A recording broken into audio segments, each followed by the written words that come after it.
Hello, my name is Grimzol, and this is my basic PvP guide. This is also my first video, so not much to expect here as far as video editing or music goes, but I'll try to do that in any other videos I make. I do plan on making more. Um, but anyway, this specific video for this part of the guide will focus on gear and the user interface. Um, so this guys I'm making basic PvP guide basically because I see a lot of people that are not either that good in PvP, or they're trying to start in PvP but they have no idea where to go, or maybe they read some guides online, they don't get it, and I don't really see too many videos that focus so much on as far as general concepts of PvP. So I decided, hey, why not go and create one? And I have the time to do it, so why not? Alright, so let's get started here with gear. You're gonna want 5 out of 5 Furious when you're just starting out. You're gonna want that, which is Furious helm, Furious shoulders, Furious chest, Furious gloves, and Furious legs. You can get those from the honor vendors. You get honor from BGs. It's pretty easy. You just hit H or your PvP button, click it if you want, go to Battlegrounds and just queue up for a BG. Pretty simple. You get pretty good honor. Even if you lose, you get pretty good honor. So it's pretty easy to get geared. Now for off pieces like belt, bracer, stuff like that. To get the bracers, you need at least 1200 arena rating. To get the belt, you need at least 1300 arena rating, and for the boots, you need at least 1400 arena rating. As far as raffle boots, but relentless gear, you can get that without any arena rating, and I believe the honor cost is reduced by 50% for relentless, maybe a little bit more than that. But for the neck and the cape, you can get raffle for those off the bat. They don't cost any arena rating at all. Now the rings, you're gonna probably have to start out with a relentless ring. I don't think you can still get fears from honor. You may have to only be lucky in VOA. But yeah, relentless ring, you get that. And usually the other ring I make is an ashen ring, depending on what your spec is in PvP. Usually get an ashen ring because, well, a lot of people that try to get started into PvP, most of the time they're raiders, and they probably have an easy time to get ashen ring. Me, I'm not really a raider, so this is kind of more towards people that are just freshly starting.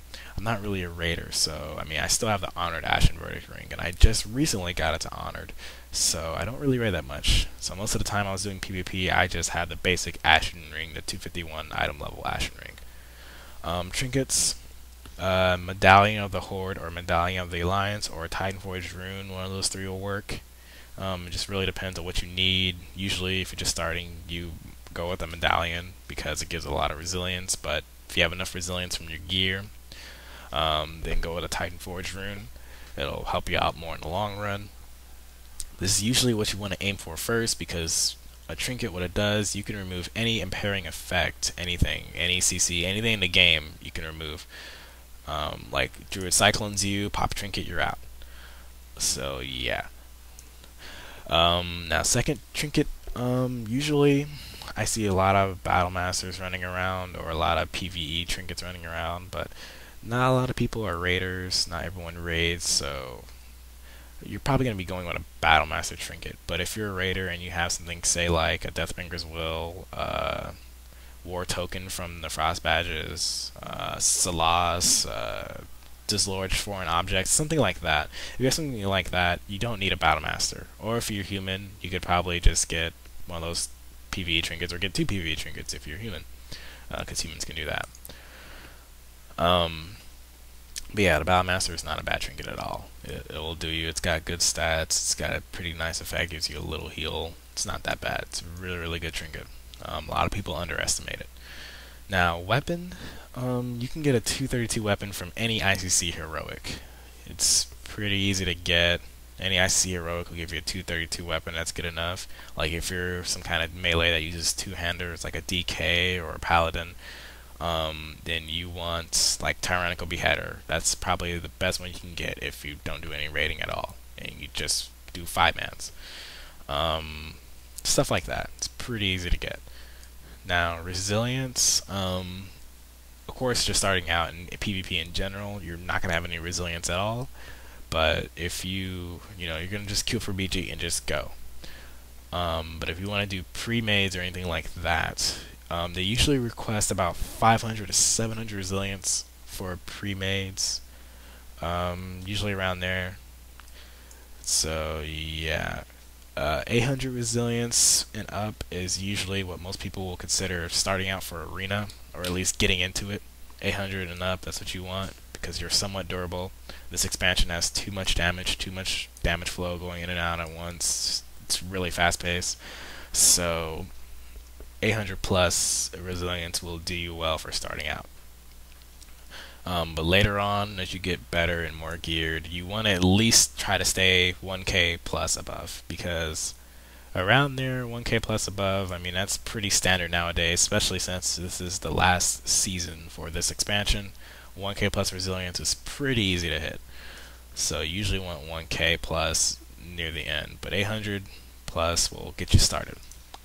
Now, as far as hit rating goes, you want 4% hit to start out. You want that to start out. So 4% hit is enabling you to hit any level 80 player without chance to miss, unless it's due to other talents or other racials. There are certain racials out there that have, like, say, a 2% chance to miss a melee attack or a 2% chance to miss a spell attack.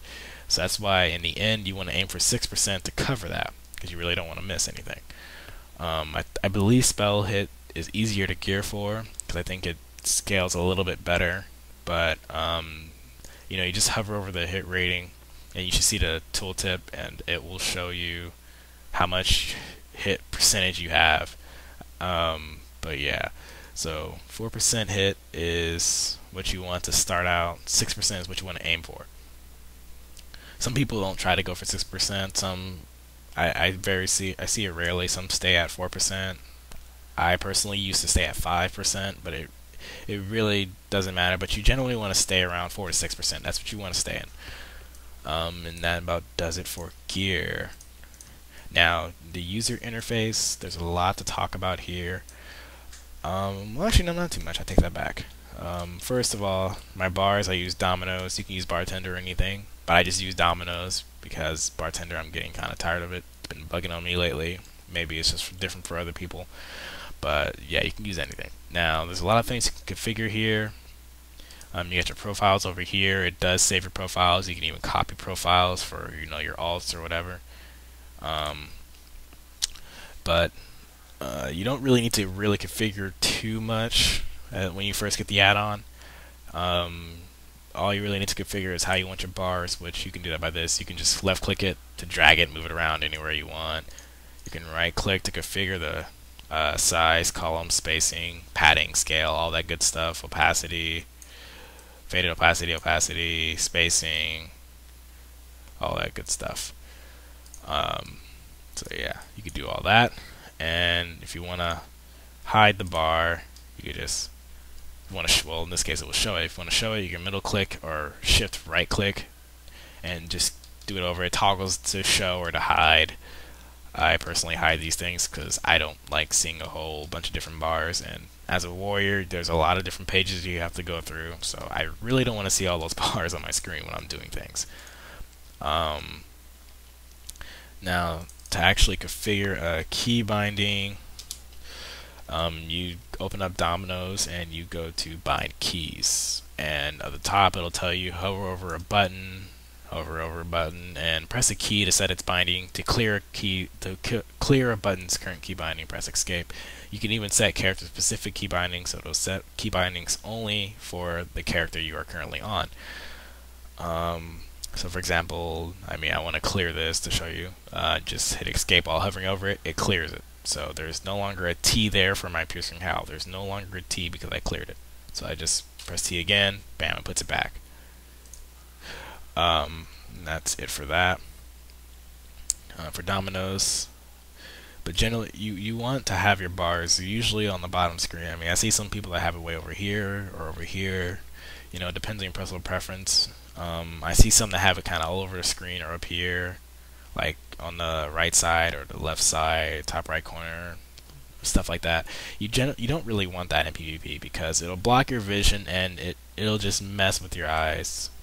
You don't really want that because somebody could be running in that direction, or there's probably something you can't see because you have bars over it. You don't want that. You don't want to look over, like, on the right side or the top right side when, like, you're a healer and your partner's dying, or the person you're trying to heal is dying, because you're looking over there trying to find your key binding. You also don't want to be a clicker either, because you have to look to click and everything. You don't want to do that. You rather just press a button, or maybe glance real quick and press a button, but you don't actually want to actually go there and click. You are really slow, and you put yourself at a heavy disadvantage if you do that. Let's see what else. As far as any other add-ons, don't really have too much here. I have Gladius. Touch that a little bit. To open Gladius, you can type in Gladius/Gladius UI, and it'll open it, the menu. Or you can just go into the add-on menu. Either way, I personally like to type the command. Now they have a lot of things here.